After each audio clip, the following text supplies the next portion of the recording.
and welcome to In the Library with Tara! And I'm Mutt.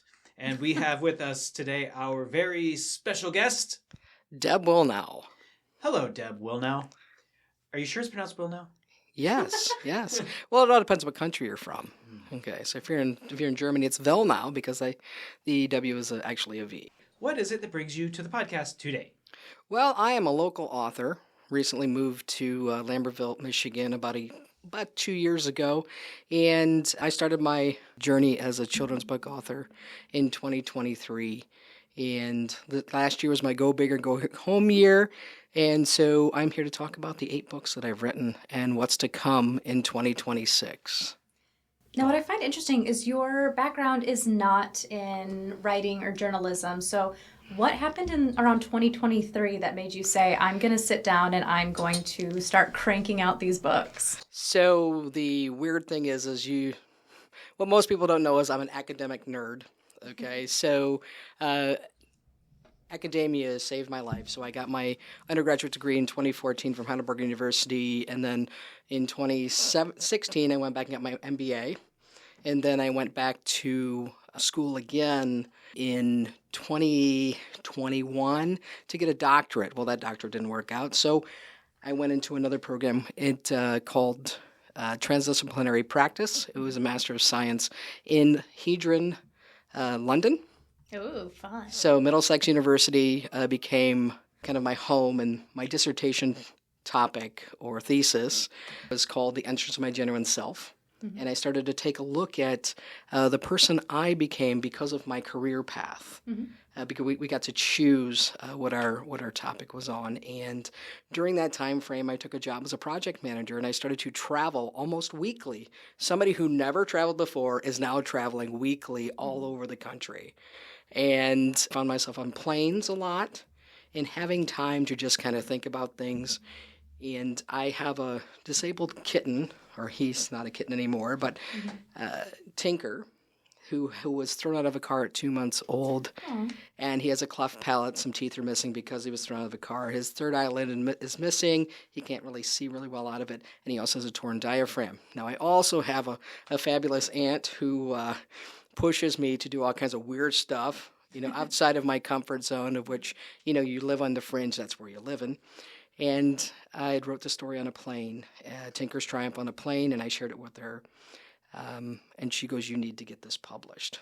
It just so happens to be that I also am a part of a suicide prevention advocate, kind of like an advocacy charity that puts out books each year for suicide prevention, of which I'm a suicide survivor and victim. So I became really related with that program and learned a lot about how that works, and that's where I met my editor and publisher, who has made the last 3 years of my life just fantastic. So Tinker's Triumph was your first book then? Yeah. So it talks about his... I came home one weekend because I only had Saturday and Sunday off, and I had to get back on a plane. And I was looking at him one day, and I realized that he doesn't know that even though he's different, he's different. Mm-hmm. And I think that really relates to us as humans.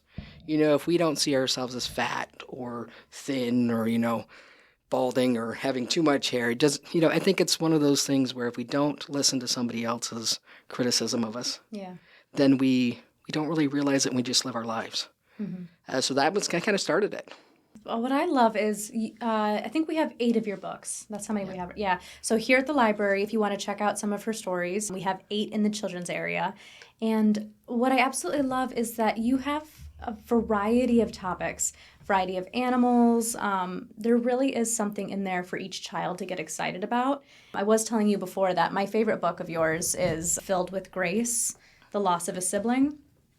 I just think that these types of stories are so important to get out there because a lot of children deal with the same things that their parents are dealing with, and the parents don't realize because they're so focused on their own grief. So this story is about a mother who's pregnant. She has the baby early and the baby passes away. The child's really spiraling and the parents can't see it, so somebody at school has to step up and talk to them. And it's so great how they come together in the end. And so I'm sorry, I really like this story. I think we need more of them out there. So that one is my absolute favorite. I love that one. But the pig one is also pretty cute. Do you have a pet pig? I do not, but if you see the pictures in the back of the book, that is actually my niece's pigs. Okay. So she was the one who introduced me at a family function to a Kuni Kuni pig, which is from New Zealand. So at that family function, her and my cousin, they had challenged me to write a book about these pigs. So that was a fun challenge book. And the illustrators, my illustrators are fantastic. I want to give a plug to those guys. Julie Steeden and Filled with Grace, her illustrations bring the story full circle, and so does Graham Harrop. He's fantastic too. Yeah, that is nice having the different, like they're very different styles. And it's really neat to be able to, like, you have a different story and it looks completely different, so it doesn't feel like it's supposed to be connected. But how many cats do you have? Oh, wow. I'm going to tell you, I was close to that crazy cat lady limit. You know, I have a speech coach who said, I said, hey, you know, I have 5 right now. Now I only have 4, but I had 5 at the time. And I said, am I getting close? He goes, don't worry, Deb. He says, crazy cat lady status is at 8. And I'm like, oh, thank goodness. We know one of them is named Tinker. Do you also have Tailor, Soldier, and Spy? I do not. I also have Mikey, Cammy, and Sheena. And Sheena has her own book, and the other 2, they're waiting for their story to be told. Yeah. And Magic, her book will be coming out soon. She was a Siamese that I adopted who was 10 years old and did not like me for the first 4 or the 5 years that I had her. Oh. So, yeah. So that's my favorite story is Filled with Grace. What's your favorite story that you have written?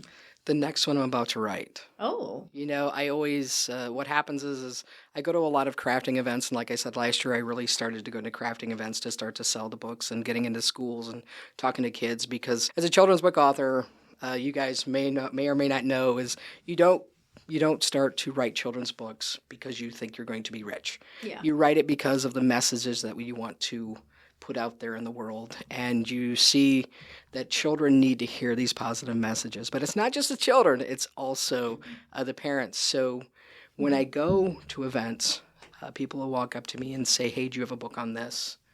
And when I start writing that book, then I start to immerse myself in it and learn, and I'm able to share what I learned with a lot of different people. That's awesome. What's your favorite book, Adrian? I like Kuni Kuni Pig. The Kuni Kuni Pig. Although I was debating the whole time, is it pronounced like Kune Kune or Kun Kun? I've always heard it as Kuni Kuni Pig. Yeah. I mean, that tracks, but I've heard it both ways. How long does it take you to write one of these? It all depends on how, if I'm in the mood. Okay, so I have ebbs and flows. I can sit down if I go to a place, coffee shop or something. I could sit down and write a book in one sitting. But then I always meet with my editor, publisher. And what I have found over the course of my career as a quality manager, or whatever career I have at the time, is you don't ever want to be the smartest person in the room, and you want to take and listen to what other people say. So how I go into this book situation is I let my illustrators kind of draw what they see per the words that we come up with. And if I'm working on the story with my editor like it was yesterday, I was working on one of the next ones coming out, I'm always willing to listen to what her suggestions are. And what happens is the story it's actually stronger. I think the quickest book turnaround we've had is probably 3 months. Oh, wow. Yeah. How did you go about finding your illustrators? Because you have a few different ones. So I'm very blessed. My editor, publisher, who I knew from the Realize Foundation, who puts out she also publishes the Scars to Stars volumes for the Realize Foundation. She actually had met Julie Sneeden and worked with her for several years. And then I was blessed to go to London. 2024, I graduated in London with my Master's of Science in Transdisciplinary Practice.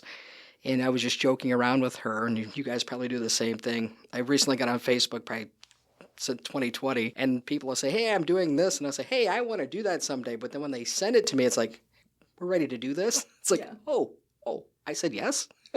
So I kind of the same thing is Demi Stevens, who is part of the year of the book. She said, hey, I'm going to be in Greece And I thought, well, I'll just extend this out because I've been saving for 2 years to go and graduate in London. I'll go to Greece for a week. And we had sat down and found Graham and also Mike. Mike will be doing one book for me, and he's been working on a book called More Than Wheels, about a young man in a wheelchair. And then the next book series, we just picked up a new illustrator yesterday who's going to be doing There Is Always Hope, which is going to be a book about ADHD, which will start this series of 4. And the reason that I like multiple illustrators is because, like you said, here I am, I get bored. And if I get bored, I know the kids are going to get bored. But I also know that the artwork, it's going to tell a story in a certain way that the kids are going to either relate to it or not relate to it. Yeah, but it's nice because I think that the styles fully match the stories that you've written. So the illustrators did a great job. Like it definitely looks like they go together. Yeah, we let them read the stories, and if they connect to it, then great. The Cooney Pig is so cute. It's a great example. It's a great example of something that I thought was finished. He had done all the drawings, and when I went back to look at his drawings, I was talking to Demi, and we were like, I am not happy with this story.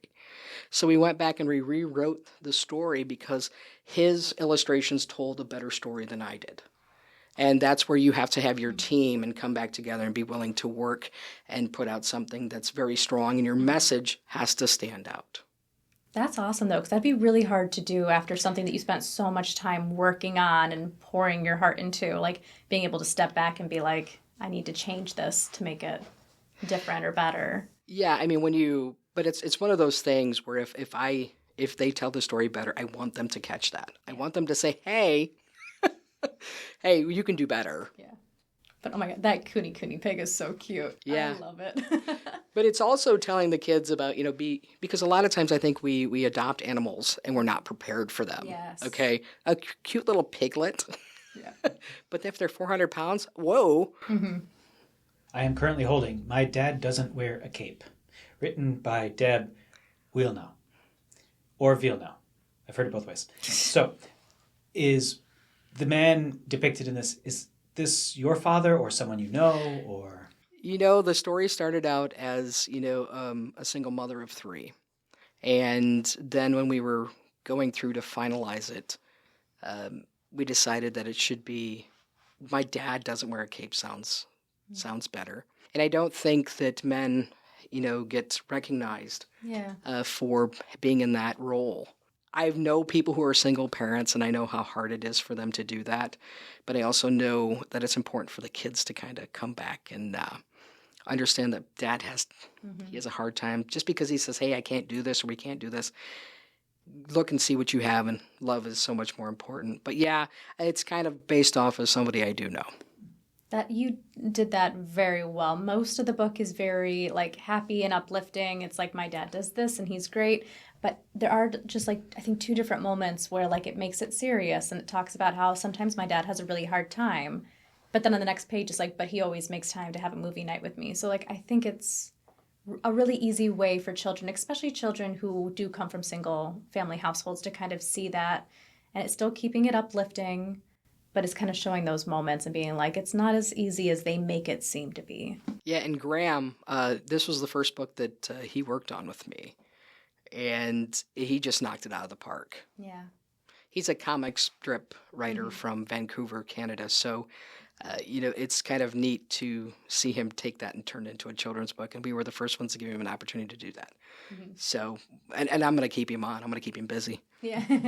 Not losing any of them, I'm going to tell you that right now. So you also were telling me about your older series, the Scars to Stars, and which you mentioned briefly before, but would you mind telling our listeners about that? So I am a part of a charity that we put out a book once a year. That's a culmination of 15 to 20 different authors. It's a pay-to-play program because it is a charity. Mm-hmm. So people will donate whatever the cost is to put the book together. Everybody pays the same. But you donate your money, you write your chapter. You get to work with, an editor, publisher, and we also get to come together and meet to put this book together and write our chapters. That program there is where I actually gave me the courage to move forward from where I was. Like I said before, I'm a suicide victim and survivor. Mm-hmm. So I have written in the first 4 volumes. We have another volume coming out this year. But that one there is very near and dear to my heart because you get to hear stories or read stories of people who have different levels of shame, right? And I think shame to me is what kind of held me back for many years because I always go against what other people think of me. Mm-hmm. And it's really not that. You know, as being a suicidal person back in the day, you have scars, and sometimes people look at them and kind of judge you a little bit. And I think it's just the scars should propel you forward out of your shame. So it's a culmination of stories, like I said. If you've lost a child, somebody with addiction, if you have psoriasis, somebody might write about psoriasis, somebody might talk about having a loss of a business or something of that nature. And it's something that everybody can kind of pull one story that might mean something to them. So are they nonfiction stories or? They're real stories. Stories. Okay. Real stories, people write about their lives. Can people find all of these books, the children's books and the adult books, on your website? The Scars to Stars is on a different website. I'm also a mental health speaker. So when I actually spoke in New York on something for the Speak event, which is almost like a TEDx talk, but that's a different website than my children's book website. Kind of want to keep them separated. Yeah. So my company is called The Chain Reaction. Mm-hmm. So if you go into chainreaction.me, that's where you can find the Scars to Stars books, as well as my speech in New York, which tells kind of some of my story. If you go to debweilnau.com, that's where you're going to find my children's books and kind of what's happening. And now my real question. How do you have time to do all of this and your job at the same time? I'm crazy. I'm crazy. You don't sleep, do you? I do sleep. I'm inspired to, this is kind of how I unwind. Mm-hmm. This is kind of how I unwind. And, I've been, like I said, blessed to do something that I didn't know I loved, but I found that I loved. Mm-hmm. And just to see the look on little kids' faces when you hand them a book. Yeah. No matter where you are in the country, I always have a book on me. So if anybody sees me out there, I'm probably going to have a book on me, and I won't chase you down anymore, but I used to. And then I realized that's probably a bad thing to do, so I don't do that anymore. But I also do work with charities as well. Mm-hmm. I'm working with a couple of rescues. The last book that came out, I kind of want to give a little plug, if you don't mind, to Marnie's Message. That book there is a collaboration between me and Planned Parenthood. I don't know if you guys are familiar with Planned Parenthood. They're out of Toledo, but they find foster homes for pets that are displaced or, rescued. And so I'm traveling around for events for them to help them. It's actually a fundraising book. So $1 per book is actually going to Planned Parenthood. And then there'll be a story coming out hopefully this year for Helping Feline Friends, which is a newer charity out of Monroe, Michigan. So if you have a desire to help out with a special needs animal or kitty cat, usually kitty cats, they're more than happy to help you fulfill that need if you fill out an application. So I have a question for you. You said your favorite book is the next one coming out. Yes.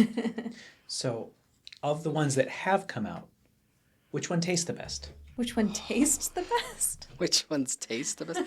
I would have to say the one that really kind of and this is only because I joke with my father.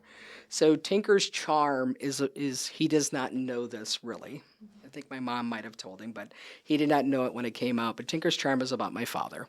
My father did not like cats, growing up. And until he met Tinker, he didn't realize what he was in for. After he met Tinker, he came home a few weeks later with cats. And my mom thought the old man's lost his mind. And I said, yes, he has. Yes, he has. But I think that one's probably one of my favorites. So clearly you you got books on all animals, but I gotta say, it seems like cats are your favorite. Well, coming soon. I last year on Valentine's Day, I flew to Minnesota and I picked up a pug. So little Peanut, he was supposed to be a children's book star. Mm-hmm. We have not had a chance to write his stories yet because I'm flooded with other ones. Right. But his stories will start to come out, hopefully, when I get a chance to start writing them. I've been trying to get him into the circuit of taking him to schools and libraries and things like that. But him and I have failed out of training classes. So they said that's the fault of the owner, and that would be true. That would be true. So poor Peanut, he wanted to come meet you guys today, but he couldn't because we failed.